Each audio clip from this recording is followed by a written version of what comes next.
Prof, bago natin himayin yung lumalabas, what was your reaction when you first saw yung initial tally?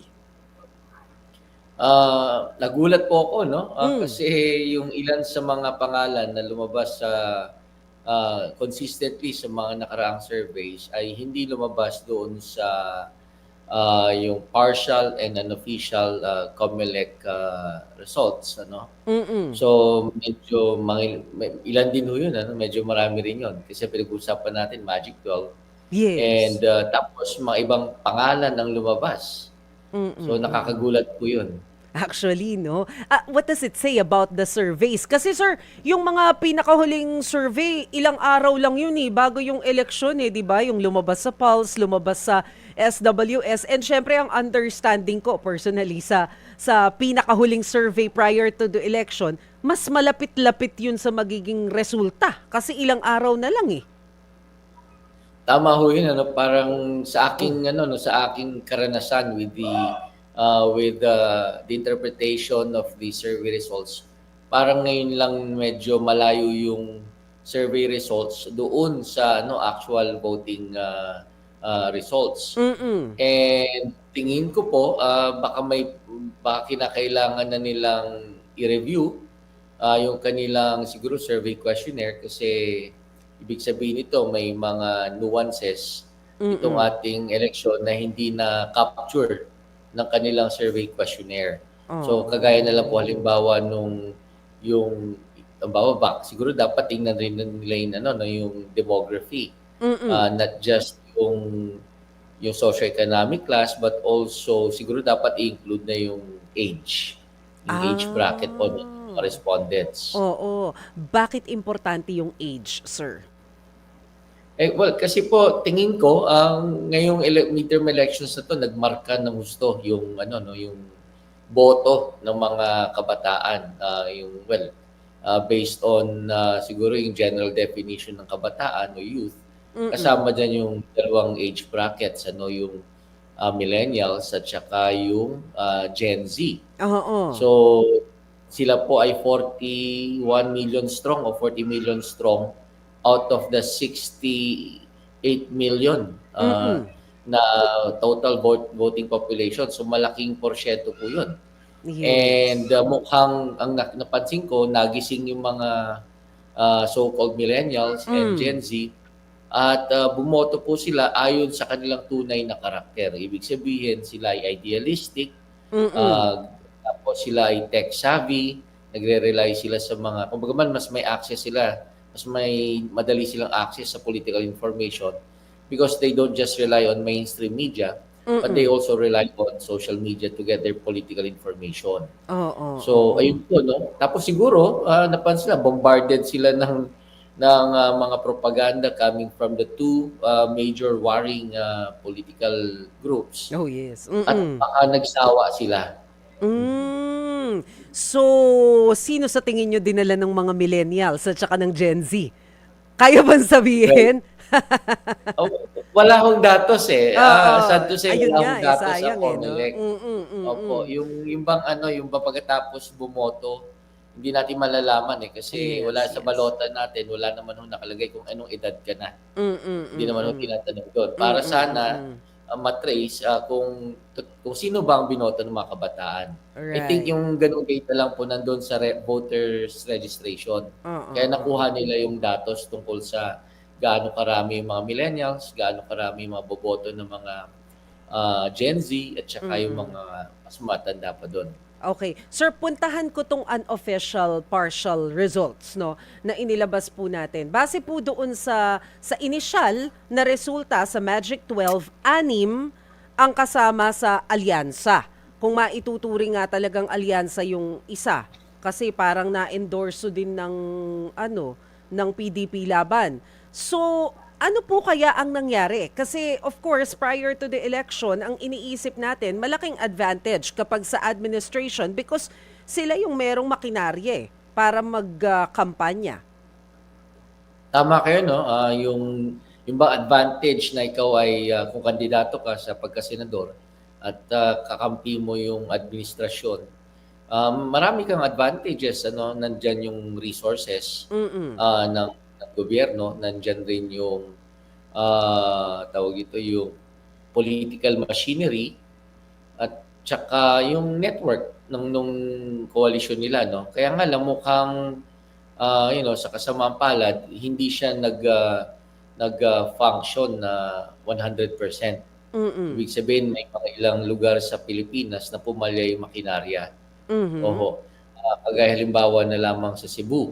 Oh, yeah. Inaasahan na ang Cebu is one of the vote-rich provinces.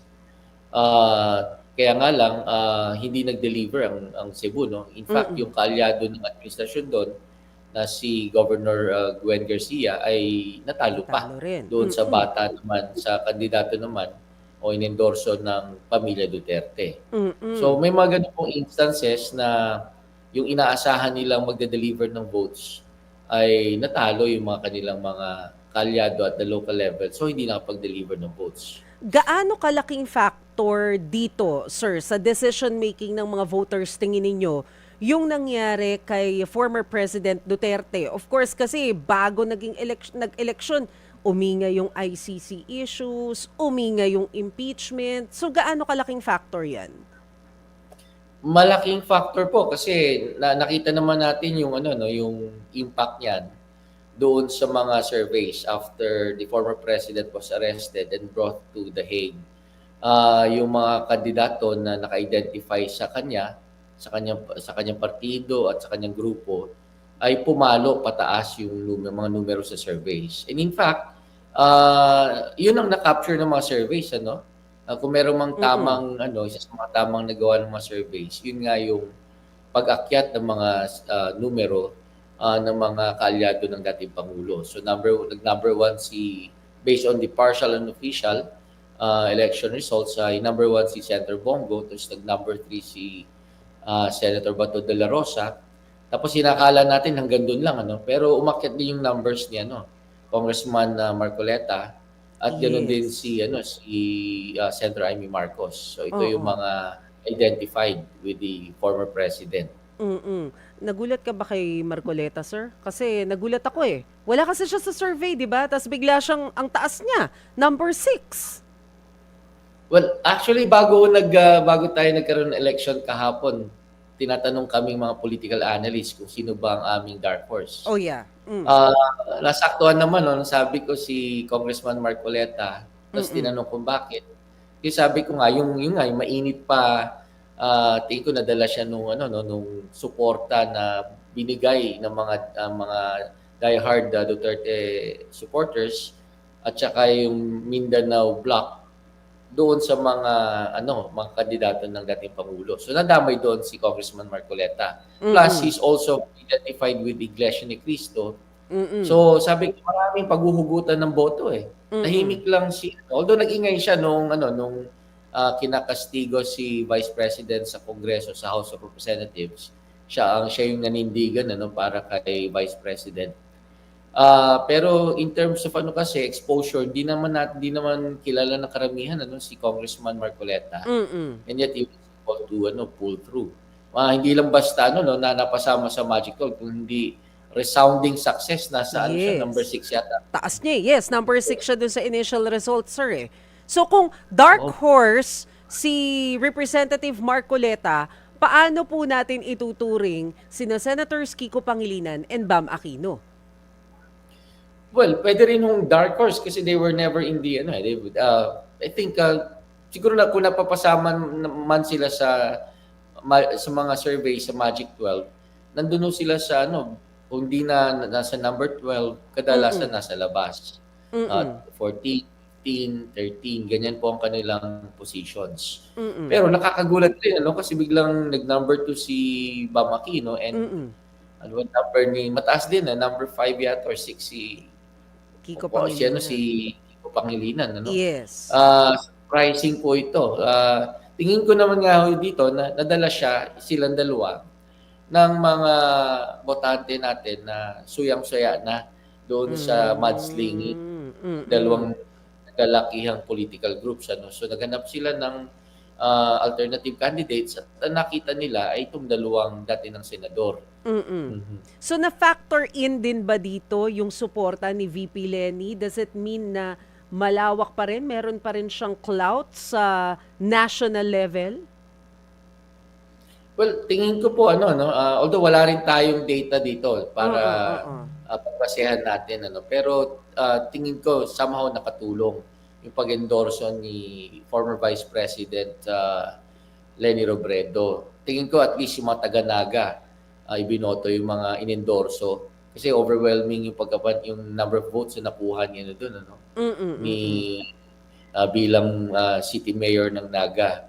So tingin ko yung mga supporters niya doon nag-deliver din ng votes para sa mga inendorso niya mga kandidato. Sa kasamang palad niya lang, yung ilan sa mga inendorso niya hindi nanalo. Oh, yeah. So depende pa rin. So nag-iisip ng mga tao ngayon, gano'n. Mas Ay matalino yes, na oo, tayo, yan. no?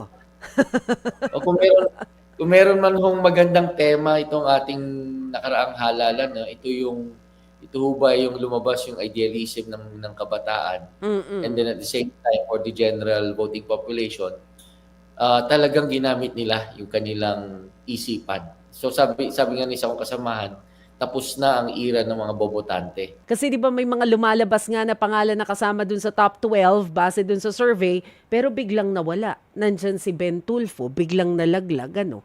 Ano kayang nangyari? Well, siguro kaugnay po yan doon sa sinasabi natin kanina na kumbaga naging matalino yung mga botante natin ngayon. Matalino in the sense na ayaw na nila, nireject nila yung mga dynasties. That's one. Tapos namili sila ng mga alternative candidates bukod doon sa mga kandidato ng dalawang nagsasalpukan na grupo, no? Tapos ginamit nila yung kanilang pagiging tech savvy para alamin kung may kakayahan ba talaga yung mga kandidato na i-perform yung kanilang trabaho kung sakaling sila ay mahalal. Kaya nga po may mga artista o mga celebrities na pasok sa surveys pero nawala naman sa actual voting results. Tapos yung may mga miyembro rin ng mga dynasties na nawala rin o kaya mga seasoned politicians na nawala rin. So masasabi ho natin na sa ganung lagay ginamit ng mga Pilipinong botante yung kanilang talino. Sabi mo nga, sir, kanina wala nang bobotante. Parang nababawasan na no? Pero masasabi ba natin na sa puntong ito, hindi na talaga personality-based yung nagiging pagpili natin ng mga ihahalal sa pwesto? Mas nagiging issue-based na ba tayo? Mas aware na ba yung mabotante? Well, hindi pa naman po totally, hindi pa talagang nag-mature o naging issue-based yung pagpili. Kasi meron pa rin naman tayong mga botante na pumipili pa rin ayon dun sa nakasanayan na personality-based instead na issue-based. But what we are seeing here in the midterm elections is that there is this is a good development that can be sustained.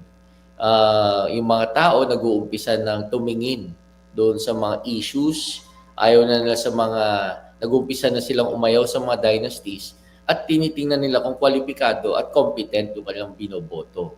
So hopefully, magtuloy-tuloy ito hanggang sa mga susunod na election, sa 2028 elections at saka lampas pa doon.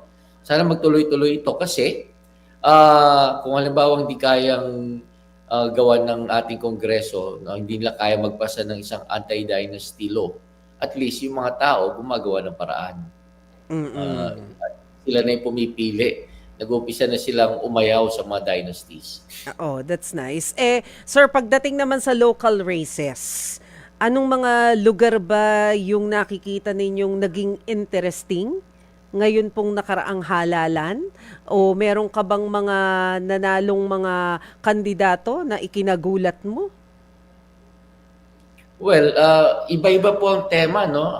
Halo-halo ang mga tema o yung mga tema sa iba't ibang na local races. Halimbawa po sa Makati at saka I think sa Taguig parang naging family affair ang elections doon, no, yung tunggalian sa pagka-alkalde.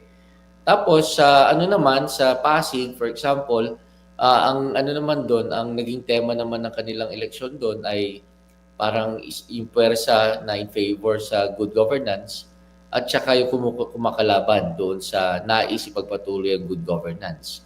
So iba-iba po 'to, no. Tapos meron namang nakitahan rin tayo ng mga local races na kung saan may mga manok yung ano, yung parehong malalaking grupo na sinasabi natin, yung Duterte Oo. camp at saka yung administration.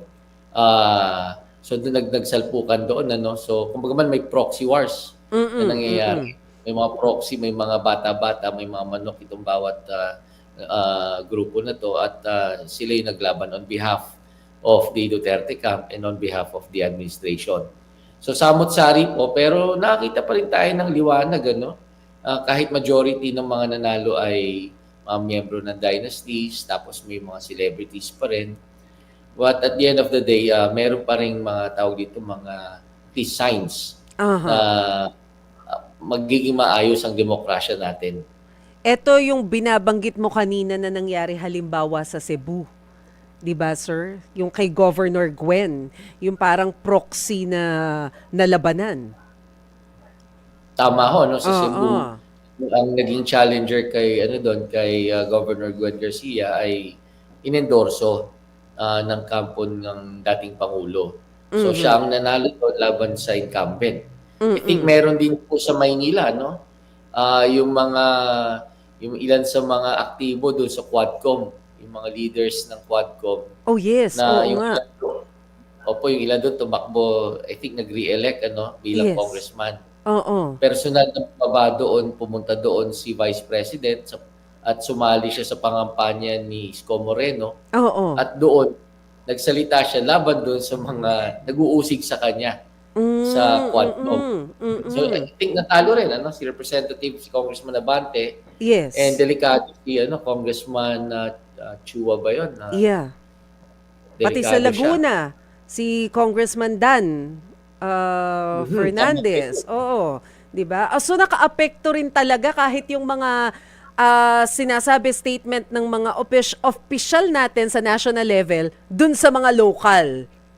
Clear sa Opo. nangyari, Yes, ano? opo. Lalo Oh. pa kung may personalan na involved, no, na siguro naisip ko lang na baka pinersonal ng ni Vice Presidente yung, yung pag-usig sa kanya Mm. sa House of Representatives kaya talagang siningle out niya yung mga yon. Pero at Opo, the same opo. time, may halo ring strategiya doon naman sa case ng Cebu, tingin ko.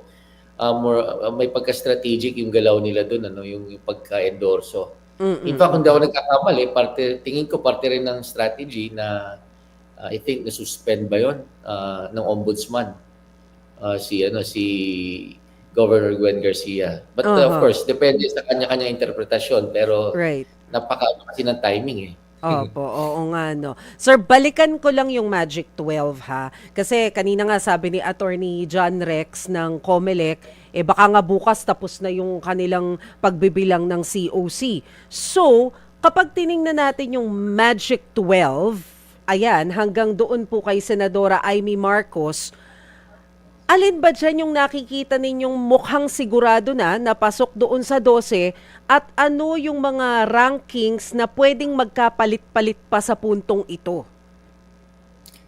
Tingin ko po yan na yun, ano. Kung Talaga? meron man kung meron man mapapalitan, siguro yun yung pinaka-huling spot.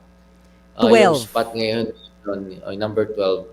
Yung spot Mm. ngayon ni Senator Amy. Kasi parang nasa 97% na tayo eh. Yes, Yung bilangan yes. ng impartial and unofficial. So malabo na magbago pa yun ng magkakapalit-palit pa yung pwesto. If ever Mm. man, I just don't know kung nakailang boto na yung pang 13, ano, Mm. nasa 13th spot. Aha. Kung kaya pa ba niyang with less than 3% remaining, kaya pa ba niya habulin yung numero ni ano, yung dami ng boto ni Senator Amy Marcos. So if it's Oo not nga. possible, yun na Oo. yun. Yan na po yun. Oh, most likely parang ito na kasi yung base dito sa initial partial unofficial result nasa 13 million plus si Senatora Amy, and ang number 13 na si Ben Tulfo ay nasa 11 million plus. So Malayo na po medyo yun. malayo na yun, baka hindi na maabot ng 3%, ano? Oo, in that case, hindi ho Ah. tayo makakita sa 20th Congress sa Senado ng tatlong magkakapatid na Oo, nakaupo sa hanggang dalawa lang na hanggang dalawa lang ang magkakapatid. pinayagan ng mga Pilipino. Oo. Tapos wala na ring nagbubudots, 'no? Oo. Tama ko, wala nang bubudots. Hindi, ang dami kasi nagsasayaw, Parang hindi na gumagana sa mga botante yung mga dance moves ng ilang mga kandidato. Oh. Pero sir, so Siguro dapat, sige po, go ahead. dapat i-update na yung kanilang dance moves, no? Baka mukhang di na uso yung budots. Baka di sila nanood ng TikTok. Oo. Dapat updated na. Pero sir, base po doon sa mga nakikita natin na mga nanalo sa local politics, mga naiproklama na ngayon, meron ba kayong nakikita na may potensyal na tumakbo rin sa 2028? Sa national po ba? Opo, sa national. Yung from local ngayon, na nakita po natin na nanalo, na pwede nilang gawing kumbaga stepping stone para makapanik sa national sa 2028. Meron ba kayong nakikitang Actually, ganyan? meron po. May mga ilang pangalan ako nakikita, no? Mm. Mga local chief executives na may potential na maging kandidato sa national elections sa Mm. 2028. Ito si last term na ho si Pasig City Mayor Mm. Vico Soto. So ang katanungan sa kanya, what's next? Saan ka ba? Sa House of Representatives tatakbo o sa Senado? So, maganda naman ang kanyang record sa Pasig, no? So, Yes. tingin ko kaya niyang gawin yon. At least as a legislator muna, national legislator. Sana ma-replicate niya through policies, ano? Nandiyan din siya, no? Meron na pinag-uusapan na ngayon, kakapanalo pa lang niya. And yet, ang pinag-uusapan na, pwede na ba itong springboard yung pagkapanalo niya as Naga City Mayor upang Oh, makapag siya sa national politics. baka bumalik. O, Oo. si former Vice President Leni Robredo. Pero tingin ko, sabi nga ng isa kong kasamang political analyst, parang ang puso niya ay nasa Naga. Baka medyo magtagal pa siya. I see. Okay. Pero alam ko sir, medyo matagal-tagal pang 2028, pero alam din naman natin na may epekto o may pwedeng maimpluwensyahan ng 2025 yung 2028 elections natin. Malinaw na sa bahagi ng mga Duterte camp, si Vice President Sara Duterte yung ipinupush nila para lumaban sa presidential position. Sa admin slate, may nakikita ba tayo kung sino ang posibleng makabangga? Well, ang inaasahan po natin yung pinsan ng ating Pangulo, no, si Speaker Romualdez. Pero kung halimbawang titingnan yung mga, I don't know, yung mga survey numbers, baka mahirapan siya na talunin yung kakalaban sa kanya. Pero hindi pa natin masabi, malay niyo mag-improve yung umayos yung kanyang performance at saka yung public perception tungkol sa kanya. Hindi pa natin masabi. Pero so far, kung ibabase natin sa mga nakaraang numero ng surveys, baka mahirapan siya manalo. Pero kung may mga maghahanap sila ng within the administration, maghahanap sila ng mga alternative presidentiables, sa cabinet meron po, no? Mga tahimik lang, mostly nasa national security sector. Yung dating tumakbo na sa pagkapangulo si Gibo Teodoro.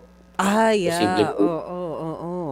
2010, kaya nga lang natalo siya. Ngayon, meron din ho doon na mga steady sila, natahimik lang sila, and yet they're doing a good job pagdating sa West Philippine Sea issue natin and national security. Si Secretary Anyo, okay rin po siya. No? Kaya lang, hindi matunog ang mga pangalan nila, so kinakailangan pa ayusin yung bagay na yon. I see. May potential, pero kailangang ayusin yung branding, kumbaga. Tama ho, tama. Oo. Pero ngayon na medyo malinaw na, sir, sabi mo nga yung 12 na pangalan na lumalabas doon sa ating partial unofficial tally, mukhang sila na yun. Kung sila na nga talaga yung maipoproklama, paano ang magiging itsura natin kapag ka dininig na yung tungkol sa impeachment ni Vice President Sara Duterte?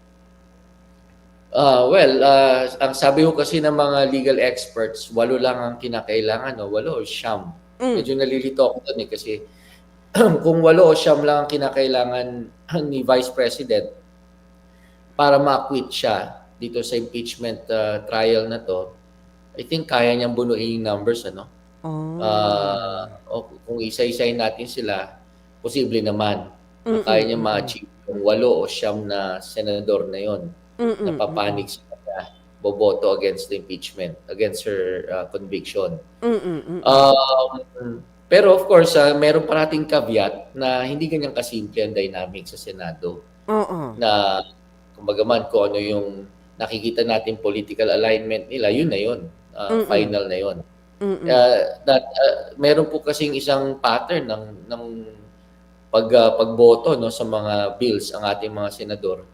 Ang nakita po naming pattern ay titingnan muna nila kung controversial or non-controversial yung bill. Oo. So kung non-controversial, kaya nilang bumoto ng ayon sa political alignment. Oo. Kaya rin nilang kahit hindi sila kalyado administrasyon kaya nilang suportahan ng isang bill, lalo na kung nakikita nila na walang bahid politika ang isang bill, ikagaganda ng bansa. Pero kung yan ay controversial bill, diyan medyo magulo yung dynamics, ano? Unpredictable. Oo. So halimbawa, halimbawa, ganun din ang impeachment. oh yes, go ahead, sir. Opo, na maaring masunod yung political alignments nila, pero may magugulat ka, biglang lilipat sa kabilang kampo pagdating sa pagboto. Yung mga unpredictable na mga ano po, no? Kasi siguro nagkaroon ng backdoor negotiations. May mga ganung dynamics na hindi ganun kasimple. Very complex. Or baka kinukonsidera nila yung popularity nila. Baka hindi na sila manalo sa susunod na halalan. Ganon. Diba? Kasi ito nakarang election na to, nag-flex ng muscle itong nagpakita ng impluwensya tsaka makinarya itong dating Pangulo, yung kampo ng dating Pangulo. At meron pa naman, ano? Kasi biruin nyo, ang inaasahan lang natin, 2 senador ang makakapasok mula sa padig nila, pero naging 4. So, may impact pa ang kanyang makinarya at meron pang gumagana pang Duterte Magic. At yung dalawang biglang, hindi naman bigla, pero yung latter part na ng game at saka nag-jump ship. I mean, Senator Amy Marcos, inendorso muna ng alyansa, tapos biglang inendorso ni VP Sara, and then parang, I think that was ilang days lang before the election, sinabi ng PDP laban na ine-endorso nila si Camille Villar. So good move yun for the two of them. Tama ho, kasi nakita nila na sumasadsad yung kanilang mga numero sa surveys and at delikado sila. So it was a strategic move on their part, na mag-jump ship, lumipat ng kampo. And it paid off. Yung kanilang decision na yun, it paid off. Actually, ramdam nga agad kay Senator Amy Marcos kasi nung bago siya lumipat, nasa number 18 yata siya position sa mga surveys, 18 or 19. Tapos right after ng kanyang right after she got the endorsement from the Vice President at saka nagkaroon siya ng Senate hearings, gumanda ang kanyang ranking. Gradually nagpunta na promote siya sa number 16 slot o position. And then nung malapit na yung halalan, malapit-lapit na siya sa Magic 12, nasa number 13 yata or 14. Yes. O baka nga nasa Magic 12 na. So, it paid off. Tamang galaw yun. Kung sa bagay, baka may sarili rin kasi silang survey na hindi natin nakikita. Kaya nalalaan din nila, no? Pwede. Pwede. Oo. Nako, Prof, panghuli na lamang po, ano po ba yung inaasahan natin sa 2028? Well, masaya po to, no? Kasi nga, yung composition ng ating Senado. Ganun rin po naman tingin ko sa House of Representatives. Kung nakita natin na parang magbabago ng malaki yung composition ng Senado at maapektuhan yung dynamics nila at maapektuhan yung mga goals natitirang unfinished business ng ating Pangulo, like yung legislative agenda niya, at saka yung sinasabi na nais nilang ipa-impeach ang Vice President, definitely maapektuhan yon. On the part of the House of Representatives naman, nandun pa rin yung grip ng administration, yung influence. Kaya nga lang, meron na mga challenges kasi nandiyan na si Attorney Chel Jokno. I think maganda rin yata ang yung performance po sa election nung yung party list ni Senator Yes. De Lima. So Oo. tingin ko magkakaroon sila ng impact sa legislation, sa dynamics Right. ng House of Representatives. So interesting po ito. Oo nga, nagbabalik ang mga Oo. kakampi ni VP Lenny. Nako, sige, abangan natin kung ano mangyayari sa 2028 elections. But for now, maraming salamat po sa inyo, Professor Dennis Coronacion ng UST Political Science Department. Thank you, sir. Salamat po.